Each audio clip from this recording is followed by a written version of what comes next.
Hi, welcome to the Magpie YouTube channel. I'm Anthony Tran, Magpie Invest Strategist. In today's video, I'm going to talk about why technology stocks are taking a beating this year and what investors can do to tackle the current situation. 2022 has been a bad year for stock market, with heavy sell-offs being seen in technology stocks. This is reflected in the poor performance of the Nasdaq 100 as compared to other broader equity indexes. And the technology sector has seen a wave of layoffs and hiring freezes this year, which has scared investors and helped drive down tech stocks. Basically, there are three reasons: inflated valuations, tightening monetary policy, and the return to pre-COVID normality. Back in August 2020, the price-to-earnings ratio of the Nasdaq 100 was trading at a 10-year high of 40 times, which means that investors were paying $40 for every $1 earned by Nasdaq 100 companies. This was an extremely overvalued level. In fact, more than 2 standard deviations above the average PE ratio for the past 10 years, when investors were paying only a PE of 24 times. These inflated valuations were the result of ultra-low interest rates that the Fed had brought about ever since it lowered the Fed funds rate to almost zero in March 2020, as well as the policy of regular purchases of US Treasuries to bring down long-term interest rates, a practice commonly known as quantitative easing. By buying up more Treasury bonds, the Fed added fresh money into the economy. As a result, interest rates fell, making it very easy for investors to borrow money to buy shares and thus push up share prices. Increased money supply also keeps the value of currency low. When the US dollar is weaker, US equities became more attractive to foreign investors. Quantitative easing, however, is not the only reason. In 2020 and 2021, while most of the world was under COVID lockdowns and travel restrictions, a huge surge in internet television, online shopping, and home delivery created a pendulum swing that helped the tech sector boom. Nevertheless, nothing good lasts forever.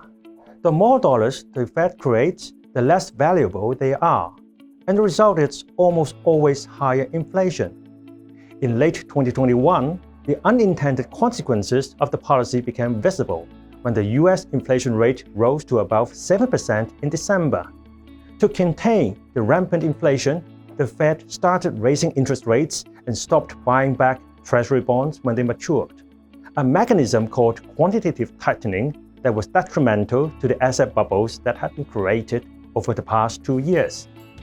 This is because high interest rates and a stronger US dollar would undermine tech companies' earnings, and the resulting inflated valuations become unsustainable.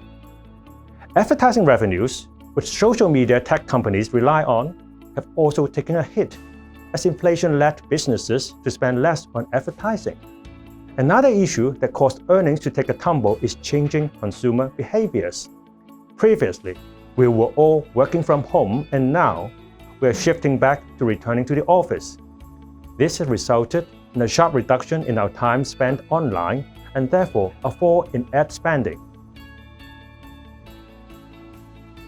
In the long run, we expect that the Nasdaq 100 will recover eventually.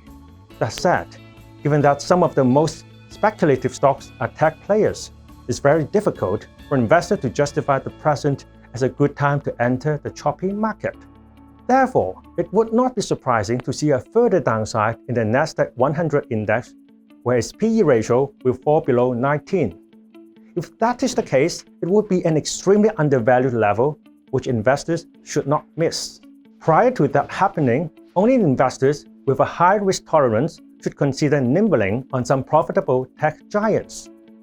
Investors with a low risk tolerance, however, should reduce their long exposure by cutting losses to preserve capital for future trades. For speculative investors who wish to make a bearish bet on the tech sector, ProShares Ultra Pro Short QQQ would be a good choice, since the inverse ETF is designed to provide triple returns on a falling Nasdaq 100 index. There's one caveat though. The inverse ETF is only suitable for investors who understand that it can lose value very quickly because of daily rebalancing in a volatile market. Therefore, the holding period of SQQQ should not be longer than a few days. Thank you for watching. I hope you enjoyed my video. See you next time.